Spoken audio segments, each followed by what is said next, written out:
We've arrived at our last stop on the chaotic path, though remember, it's not linear. So we're going to learn all along the way. But for today, the focus on learning is to tell us, was our hypothesis right? We have a belief about how investing is going to create the outcomes that we wish for in the world. That's what we said in our investment thesis. We've got to find out if that's true. We have to hold ourselves accountable. And then to change our hypothesis if we get information that tells us that we're not on target, right? So we need to know how we're going to measure success, right? And whether the actions that we're taking are in alignment with our principles. We've got to check ourselves on that. Also, learning is about, there's some data, of course, and there's also what stories are we going to be able to tell. Um, as we become successful, if we're reaching our targets, we should see transformation in our community. We should also need to transform, right? If we are successful at what we're doing, it's probably the case that we're going to need to keep refining and changing and growing our thesis. So for example, when BII launched its first fund, it did a lot of debt. It was 75% debt and 25% equity. And we had a wonderful influence in the greater Boston and Massachusetts ecosystem among other capital providers who started to also provide more debt to entrepreneurs of color. And as a result of being successful in creating more equitable, fair debt for entrepreneurs of color, Fund 2 needed to do the next thing. We needed to focus on patient non-extractive equity. So we want to make sure if we're successful, that we take that learning in and adapt to now, how can we push the boundary? How do we go deeper in our impact? So that's the objective of learning. And it's internal, looking at ourselves, and external, looking at our ecosystem. And that's the people we're serving and also the people that are by our sides, all those partners that I showed you on the partner page. How are we all learning and acting together?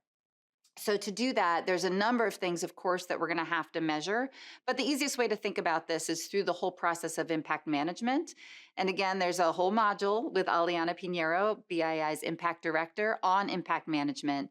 But just as a reminder, in the context of your community-based investment fund, you're measuring the impact of your investments to determine whether you're accomplishing these particular goals that you set, right? So increasing wealth and asset building for communities of color, right? Growing political power, having innovation in the sectors. That's coming from that investment theme slide, that there are sectors that we're wanting to see more entrepreneurs of color lead in, that we're saying it's not economic justice or climate resilience. We're looking at the intersection of the two, and we're looking for power, democratically governed agency, these structures like unions and co-ops that allow workers to have voice and power. And these get measured very, very specifically, right? So these are the bigger targets. But when we talk about increasing wealth and asset building opportunities, we mean, for example, how much pay are women of color in your portfolio taking home? What is the compensation ratio between the highest paid worker and the lowest paid worker? Are people being paid a living wage in the portfolio? Are they being paid a premium to living wage in the portfolio?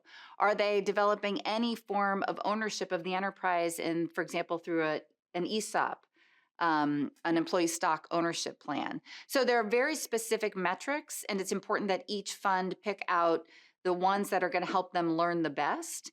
It's also really helpful to align those with a bigger story, right? So there's IRIS Plus and the SDGs, the Sustainable Development Goals, examples that are on screen of which SDGs we think BII Fund 2 aligns with, that you can look at in the slide deck later.